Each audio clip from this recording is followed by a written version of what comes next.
तुमच्यापैकी बरेच इथे लोक असतील ज्यांना वांग आवडत नसेल किंवा घरातही अशी बरीच लोक असतील जे कधी वांग खातच नसतील. पण आज वांग्यापासून हे असे कुरकुरीत वांग्याचे काप एकदा नक्की बनवून बघा. घरातल्या लोकांना वांग खायला भाग पडेल. कधीतरी ना हलकं फुलकं जेवण करण्याची माझी इच्छा होते आणि मग पटकन एक पदार्थ सुचतो, तो म्हणजे एका साईडला मस्त गरम गरम वरण भाताचा कुकर लावायचा आणि दुसऱ्या साईडला बनवायला घ्यायचे ते म्हणजे हे कुरकुरीत वांग्याचे काप. एक घास वरण भाताचा आणि त्याबरोबर एक घास या कुरकुरीत कापांचा. आहा, खूप सुंदर जेवण होतं. बाहेर आत्ता तर मस्त पाऊस पडतोय, तर एकदा असं हलकं फुलकं जेवण नक्की बनवून बघा.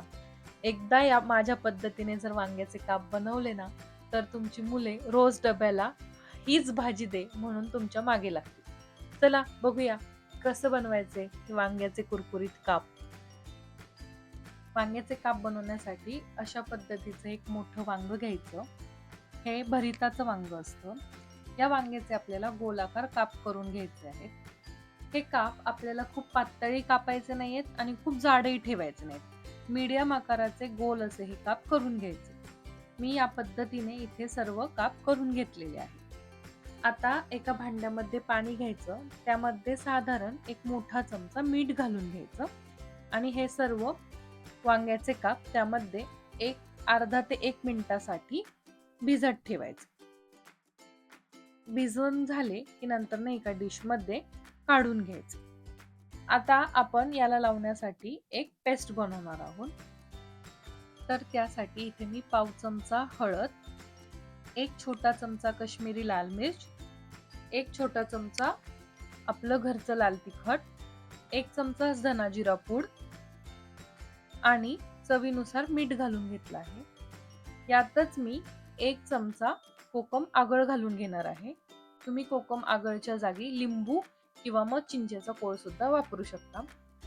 आणि थोडं थोडं पाणी घालून याची आपल्याला एक छान अशी पेस्ट बनवून घ्यायची आहे.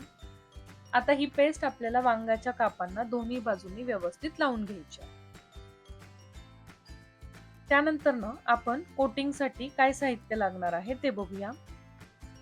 कोटिंगसाठी सर्वात आधी इथे मी 3 चमचे बेसन पीठ घेतलं आहे. 3 चमचे बेसन पिठासाठी 3 चमचे तांदळाचं पीठ घेतलं आहे आणि 1 चमचा बारीक रवा घेतला आहे. तांदळाच्या पिठामुळे आणि रव्यामुळे आपले वांग्याचे काप मस्त कुरकुरीत बनतात. आता यामध्ये चवीनुसार मीठ, थोडंसं काश्मीरी लाल मिर्च आणि चिमूटभर हळद घालून घ्यायची आणि हे पुन्हा छान मिक्स करून घ्यायचं. आता आपलं कोटिंग सुद्धा बनून तयार आहे. आता हे जे आपण वांग्याचे काप मॅरिनेट करायला ठेवले होते ते या पिठामध्ये घालून घ्यायचे आणि वांग्याच्या कापांना दोन्ही बाजूनी हे पीठ व्यवस्थित लावून घ्यायचं. व्यवस्थित कोट होईल याची काळजी घ्यायची. आता इथे मी पॅन मध्ये तेल घालून ते छान गरम होण्यासाठी ठेवलं होतं. तेल मस्त गरम झालं की गॅसची फ्लेम मीडियम करायची आणि हे वांग्याचे काप आपल्याला पॅन मध्ये तेलावरती सोडून घ्यायचे आहे. वांग्याचे काप सुरुवातीला आपल्याला मीडियम फ्लेम वरती अर्धा मिनिटासाठी व्यवस्थित फ्राय करायचे आहेत. त्यामुळे ते छान सेट होतात आणि कोटिंग पॅनला लागत नाही. त्यानंतर झाकण ठेवून आपल्याला अर्धा ते 1 मिनिटासाठी लो फ्लेम वरती हे व्यवस्थित शिजवून घ्यायचे आहे. झाकण ठेवल्यामुळे वांग्याचे काप आतनं व्यवस्थित शिजले जातात.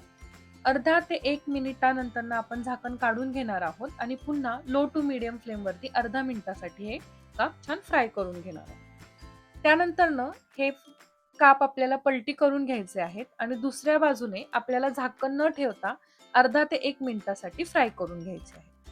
आणि अशा पद्धतीने आपले कुरकुरीत वांग्याचे काप बनून तयार आहेत. वांग्याचे काप जेव्हा आपण बनवतो तेव्हा ते लगेचच खा. ते सुरुवातीला मस्त कुरकुरीत राहतात पण थोड्या वेळानंतर ते थोडेसे मऊ पडतात. तुम्ही हे काप मुलांना डब्याला सुद्धा देऊ शकता. वांग्याचे काप खाण्याची माझी तरी पद्धत अशी आहे की गरमागरम वरण भात आणि त्याबरोबर तोंडी लावायला हे वांग्याचे काप. अप्रतिम जेवण होतं.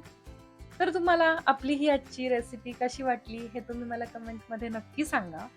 व्हिडिओ आवडला असेल तर व्हिडिओला लाईक आणि शेअर करा आणि अशा छान छान रेसिपीज बघण्यासाठी आपल्या स्नेहाज किचन स्टोरीजला नक्की सबस्क्राईब करा. भेटूया अशाच एका छान रेसिपी सोबत पुढील व्हिडिओमध्ये. धन्यवाद.